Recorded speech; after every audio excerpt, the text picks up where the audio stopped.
tempo. Não te decepcionarei. Pode ficar tranquilo. Sonhe. Alô. Ó, não é que tá funcionando? Daí agora a gente faz assim, ó. Viu? Sincronizou? Isso aí, não, meu, eu consigo sincronizar vídeo no PowerPoint já, meu. Que isso, velho! Eu tô muito massa. Muito puxado nessas coisas aí. Gente, assim, ó, o que eu vou tentar nos falar hoje, assim, pra gente ter uma ideia legal, assim, introdutória de biomecânica, tá? É porque, assim, aqui no laboratório a gente tem um serviço principal que é o de análise de marcha, tá? Que por si só é uma área muito grande. Assim, ó, é uma enxurrada de conhecimentos e de coisas. Vocês viram, é tudo novo, pouca gente conhece isso e realmente é muita coisa para conhecer. E dá pra ir muito a fundo. Exatamente. É assim, ó, é interminável o que dá para se aprofundar dentro de análise de marcha, tá? E a gente tem também um serviço que a gente está tentando desenvolver e tentando dar corda, que é o de análise de corrida, né? De análise de esporte, né? Que ainda não está bem consolidado, mas a gente quer que ele se consolide, né? A gente quer que ele crie força, enfim. E para isso é bom que a gente tenha assim, os protocolos bem definidos e também um pouco da base da biomecânica que é útil tanto na marcha quanto na corrida. Né? Então eu pensei nisso hoje, de eu passar um pouco da base da biomecânica que é útil tanto na marcha quanto na corrida e passar os protocolos de biomecânica do esporte. O que vocês acham? Acho uma boa? A Laís chegou de falar do paciente de amanhã. Ela falou que tinha um paciente, mas eu não sabia o que ele... É uma paciente, é uma corredora. É uma corredora? De 53 anos, se eu não me engano. Tá. E ela tem uma dor em joelho há pelo menos 2 meses. Ótimo. Agora. E aí, exame físico pobre, não tinha nada na imagem máxima da tensão, tinha uma pequena dor a grandes amplitudes de flexão. Aí fiz tratamento conservador, foi insuficiente, aí evolui para raio-x e ressonância, e raio-x bem normal, ressonância com alterações mínimas, tá? Ela tem um pequeno afilamento de cartilagem fêmur tibial, que não justificaria as sim, não tratador, sim. E aí, então, conversei com ela, expliquei os possíveis ganhos aí pra gente, daí ela vai fazer marcha depois do cinético. Legal. O cinético é top, cara, porque ali vai ver desequilíbrios e tudo mais, né? Isso é muito bom. É muito bom porque... Bom, lembra que eu te falei que eu tava desenvolvendo dinamômetro? Então, eu perdi os 2 engenheiros, né? Um vai ficar milionário e outro é cagão. Sério? Perdi os 2, Um vai ficar milionário por quê? Porque ele vai ficar milionário, daí, tipo, ele vai trabalhar na coisa que vai deixar ele milionário, né? A Tesla quer comprar a empresa dele e ele tá fazendo o máximo possível pra isso acontecer. Então ele não tem tempo pra nada. Eu imagino. Né? Então pensa que Tesla. É tipo uma subsidiária da Tesla, né? Tipo, porque a Tesla é tipo algo muito grande, assim, tem tipo mais, sei lá, uma centena de mini empresas dentro, assim, né? E eles querem comprar a empresa dele. Tipo, já fizeram oferta, sabe? Pra te ver o nível que eles já estão. Então eles falam, meu, tô sem tempo. Ok. Tá ok. Totalmente compreensível. Né? E o outro é cagão. De repente, quando ele ficar milionário, não tiver mais o que fazer, ele começa Então, essa é a minha expectativa. E o outro que é um gênio, meu, que é um guri assim, ó, cara, ele é um gênio. Meu, ele fez... Meu, ele faz, tipo... Sabe aqueles robozinhos de Lego? Lembra que tinha uma época de robôs? Então, ele faz robôs. Só que não só de Lego, robôs. Faz pequenos robôs que fazem coisas. E, tipo, ele consegue, tipo, roubar as coisas. Tipo, eu comprei esse pau de selfie que tem esse controlezinho, que tem um Bluetooth que se comunica com o celular e não sei o que é. Daí, aqui tem uns dispositivos que são úteis pra mim. Eu invadi o sistema deles e fiz agora eles funcionarem com o meu telefone. Daí agora eu consigo apertar o botão do pau de selfie e atender o telefone pelo celular, sabe? Tipo, mas e qual é o medo dele aí na história? De existir, eu acho, meu. Porque essa gurizada novinha, eles têm muito medo de muita coisa, sabe? Sim. Daí o que eu quero? O que ele poderia perder? Nada.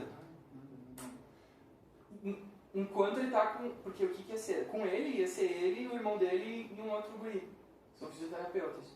Daí o que eu quero fazer? Eu quero tirar ele desses 2 aqui que são cagão também e dizer, olha aqui, eu vou bancar tudo. Sim, é um projeto que eu tenho vontade de fazer.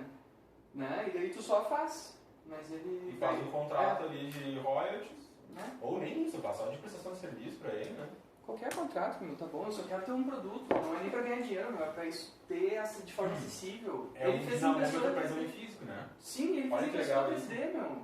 Ele fez um dinamômetro. Porque, tipo assim, ó, que ridículo que é tu ficar testando ali força 1, força 2, força 3, força 4, tipo, totalmente, tipo, a variabilidade interexaminadora é absurda, né? Aí tu tem um dinamômetro pra fazer exame físico ali, ó. A copa assim. A copa na mão, assim. Fica na mão, assim, enrolado, e o cara fez impressora 3D, meu. Ele é tão gênio, assim, que ele disse assim, eu disse, mas como é que vai produzir uma coisa dessa? Ah, não, eu fiz tudo em impressora 3D. Eu, como assim? Ele fez um dinamômetro, meu, que encaixa na mão, assim, e dá tantos newtons de força no celular. Isso foi uma das coisas. Daí ele roubou o sinal do não sei o que e abre no aplicativo no celular. E ele fez o aplicativo no celular também. Bom. Não, é isso que quer desistir? Sim, esse é o gênio. Aí esse você é o gênio bota, cagão. imagina, aí bota ali força de flexão, só aplica força de flexão, tanto próximo. Meu, dá pra ver o gráfico de força no celular, mano. Eu disse assim, meu Deus do céu, o cara tá pronto, por que vocês não estão fazendo? Ah, porque não sei o quê, porque a galera nos desmotiva. Daí eu fico motivando eles pra fazerem o produto, só que eles não fazem. Vamos comprar umas putas pra eles, velho. Aí eles caralho, vai lá, fica amassando massagem nas costas enquanto né, trabalha ali. Pode apagar isso da gravação, por favor. Tá tudo gravado, meu. Tá tudo gravado. Bom, vamos lá. Olha só. O que eu vou passar pra vocês, gente? Eu vou passar pra vocês os fundamentos da biomecânica, tá? Vai parecer meio abobado no começo, mas depois fica muito legal, tá? Por quê? Porque a gente vai ver a questão da palavra, tá? Biomecânica, existe uma iniciativa no mundo que ela seja inclusive uma disciplina escolar, porque é a única disciplina que consegue unir a biologia, as ciências, com a física, a matemática e outras áreas. Então é uma área interdisciplinar, tá? É uma área que consegue juntar o que a gente vê no corpo humano com aquilo que se vê nas engenharias. Tá? É a única área que tem essa capacidade, por isso que existe uma iniciativa nos Estados Unidos de transformar isso numa disciplina escolar, porque é onde tu vai conseguir... Porque todo mundo diz, eu quero ser ou das ciências biológicas ou das ciências exatas, mas ninguém sabe que é possível conversar entre as duas áreas nos mais diversos contextos, né? Existe biomecânica, por exemplo, das questões vasculares, existe biomecânica neural, sabe? Existem umas biomecânicas muito avançadas, assim, de órteses, próteses, que a gente não tem conhecimento. E aqui a gente vai ver a biomecânica macroscópica, que é a interação direta do corpo com as forças, né? Sendo as forças uma das principais áreas da biomecânica, que se dividem em forças internas e externas. E aqui está o mais bacana, gente. Todos os fenômenos que a gente estuda na biomecânica vão ter relação de alguma forma, ou com uma força que está vindo do lado de fora, ou com uma força que está sendo produzida do lado de dentro, tá? Sendo a força externa mais comum, a força de reação do solo, tá? E a força interna mais comum, né? Na verdade são duas que a gente tem, que são as forças de tração, que aí quem vai fazer são, por exemplo, nossos músculos de forma ativa e os nossos tendões e ligamentos de forma passiva, tá?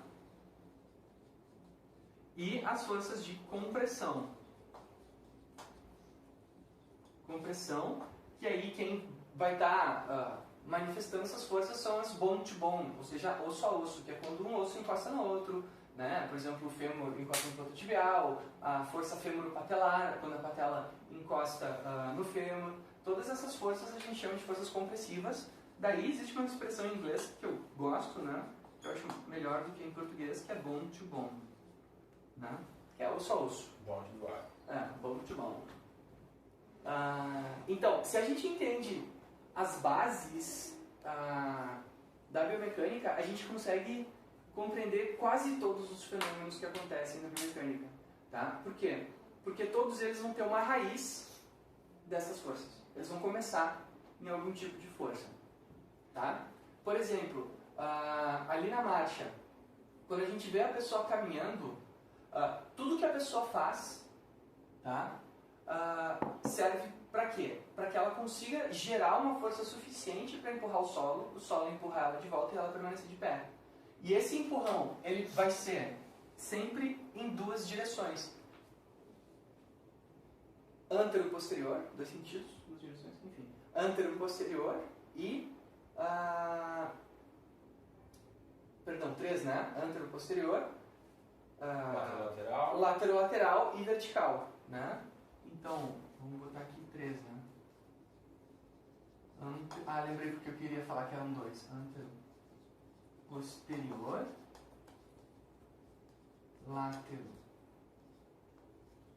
Lateral. Que também pode ser pelos planos, né? Então, forças sagitais, coronais e transversas, né? E aqui verticais. Tá? Sendo essas duas aqui causadas pelo atrito do nosso corpo com o chão e essa aqui causada pela nossa força peso. Ó, então, nós temos aqui 2 Fs já, um FA e um FP. E a gente já começa a ver a física, né? Então, por exemplo, quando a gente vai caminhar e a gente pisa em contato inicial com o solo, a força de atrito me empurra para trás e me empurra para frente. Então a gente dá uma pequena brecada. Essa força, assim como eu empurro ela para baixo, ela vai me empurrar para cima. Tá? Quando ela me empurra para cima, o que ela vai fazer? Ela vai gerar uma tendência de rotação nas minhas articulações. Né? E vai fazer o meu antepé cair. Né? Como se fosse uma alavanca. Entrou uma força aqui no calcanhar.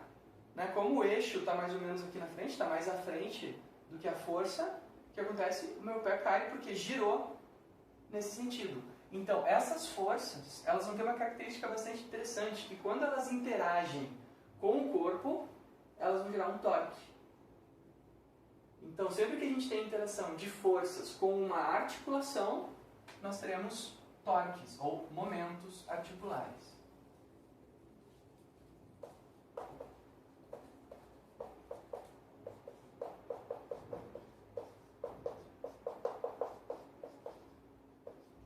A gente vai ter aqui os momentos articulares.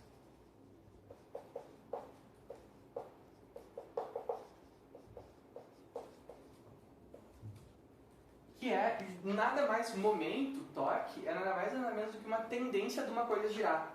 Tá? Então, por exemplo, se eu seguro essa caneta aqui e eu empurro ela exatamente aqui no centro de massa dela, aqui, pensando ela aqui, eu não gero nenhuma tendência de rotação nela, né? Porque eu estou muito longe do meu centro rotacional aqui. Eu só empurro ela para baixo e para cima. No entanto, se eu faço uma força com uma distância do meu eixo, eu já gero uma tendência de rotação.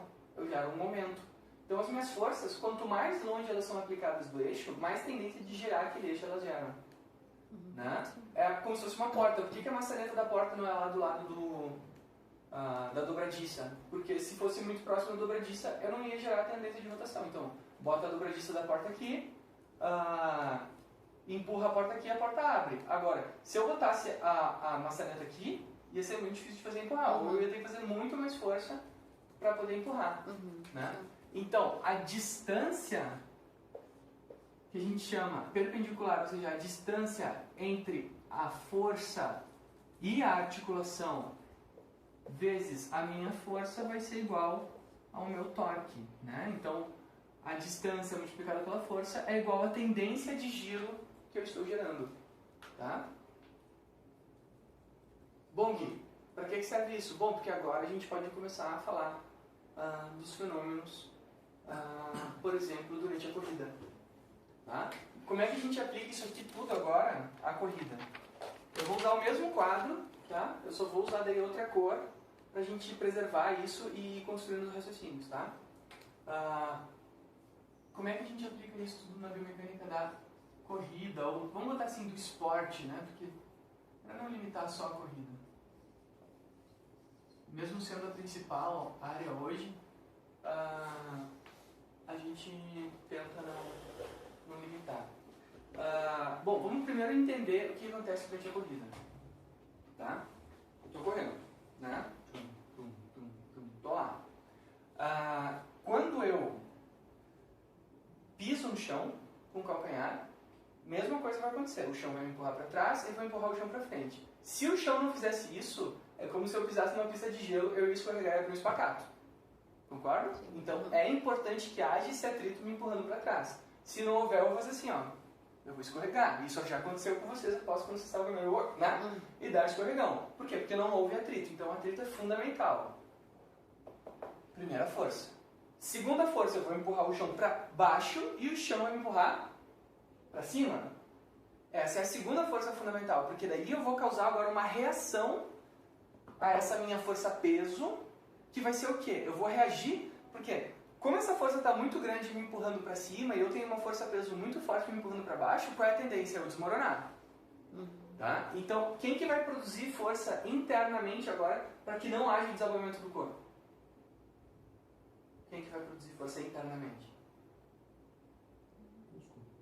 Ó, as forças de tração, como músculos e ligamentos, e as forças compressivas, como por exemplo o contato entre os ossos. Né? Tá perfeito? Então dentro do meu corpo eu vou começar a ter ações de força tentando evitar que eu caia.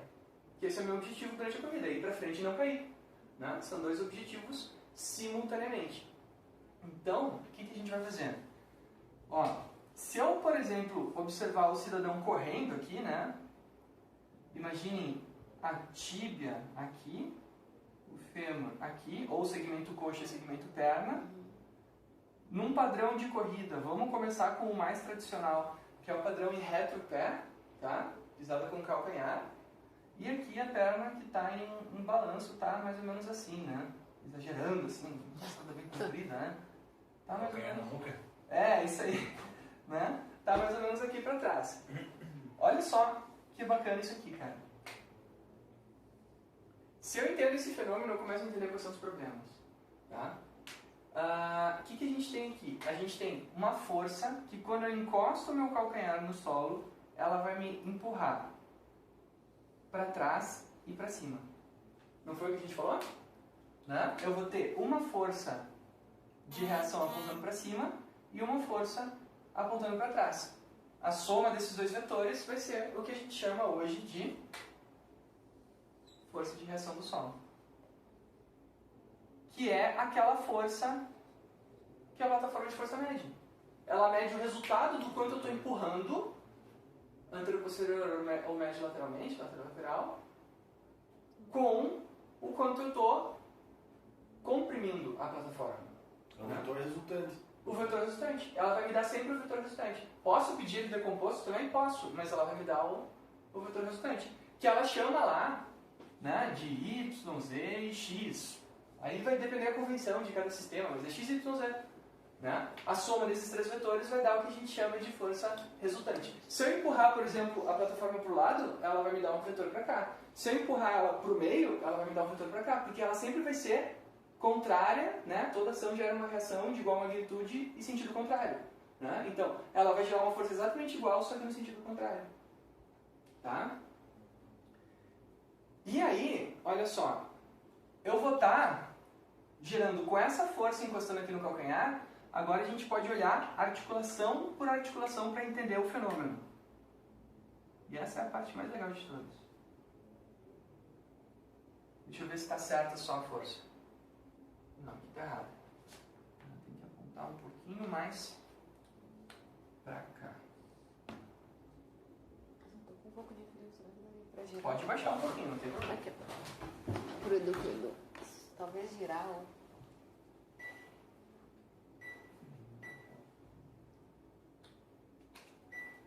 Olha que máximo isso aqui.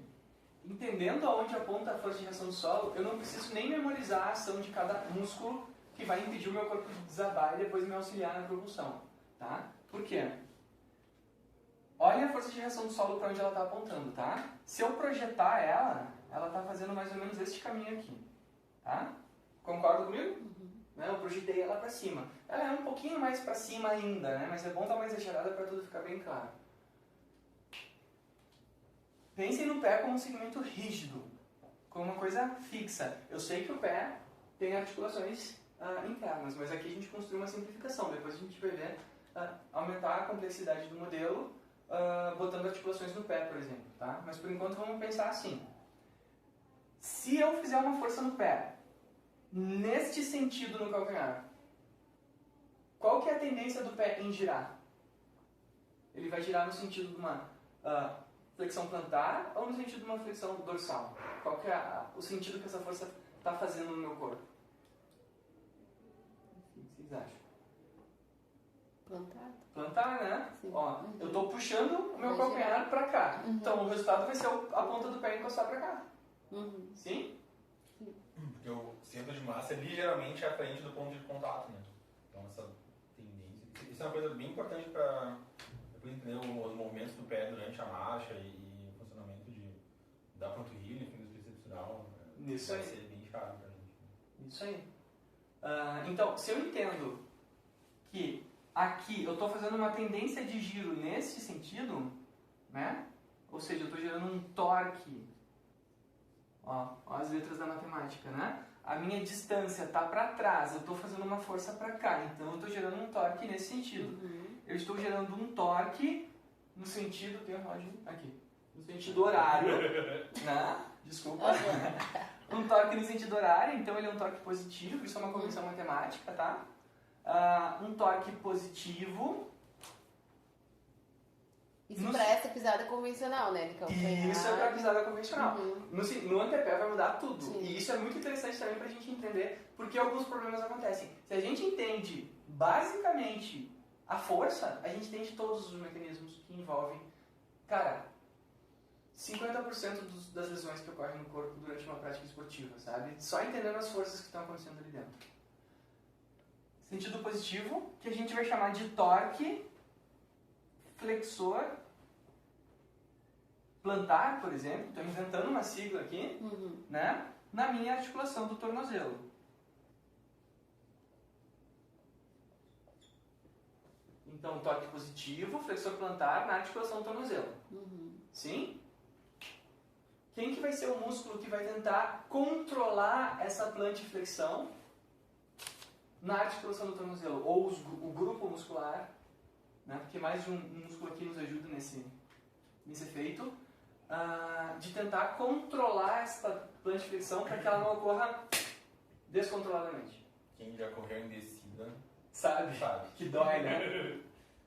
E aí? Quem que é o grupo? Tibial anterior. Tibial anterior, né? Os dorsiflexores, né? Quem faz sentido contrário vai agir excentricamente. Isso é importante de entender, né? Sempre que a gente tem uma contração excêntrica ou concêntrica, a gente vai ter participação diferente das partes passivas e ativas do músculo, tá? Isso é bem importante da gente compreender. Então, ele vai agir excentricamente, controlando essa queda do pé para não acontecer de sopetão. Porque senão o que acontece? Quanto maior essa força aqui nos primeiros segundos, nos primeiros 300 milissegundos da corrida, maior o que a gente chama de impacto, né? Esse primeiro contato aqui, que dura em média 300 milissegundos, que é o que nos interessa, é o que a gente chama de impacto. Impacto efetivamente existe? Não, não existe impacto. Essa coisa não existe. É uma coisa que a gente chama porque é o que a gente escuta no primeiro contato de dois sólidos. Daí a gente diz que isso é o impacto, mas nada mais é que o contato. Porque eu poderia fazer isso... Teve impacto? Aqui, ó. O que vocês acham? Aqui teve impacto? Não? E aqui? Teve impacto? Tem. Né? O que é o impacto, gente? É uma coisa que não existe. Por quê? Só porque aqui foi com uma coisa macia e aqui com uma coisa dura, então é? Não, então se criou uma convenção que impacto são os primeiros 300 milissegundos de quando dois sólidos se encostam. Se isso acontece de maneira abrupta, o impacto é alto. Se isso acontece de maneira smooth, né, suave, o impacto é baixo. Né? Mas sempre tem impacto. O impacto é o primeiro momento em que isso vai acontecer. E a gente tem aqui o primeiro grupo muscular que vai receber o efeito desta força no corpo. Né? Que vai ser os dorsiflexores, que vai ser o tibial anterior, o principal. Né? A gente pode colocar ele aqui, ó. Esse negócio de impacto gera alguns conceitos, né, engraçados, assim. Tipo, eu tenho condromalácia, então não posso fazer nada com impacto. O cara vai lá e faz elíptico, que tá com uma compressão femoropatelar altíssima o tempo inteiro. Impacto não tem, tá moendo a cartilagem, mas não tem impacto, né? Então, tem forças iguais acontecendo, né? Só que tu não deixa de ter contato não quer dizer O que é pior? Eu ficar 6 horas de pé ou eu caminhar durante 30 minutos? Ou eu correr e saltar durante 30 minutos? Né? O que está gerando mais estresse no meu organismo? Né? Isso não é uma convenção.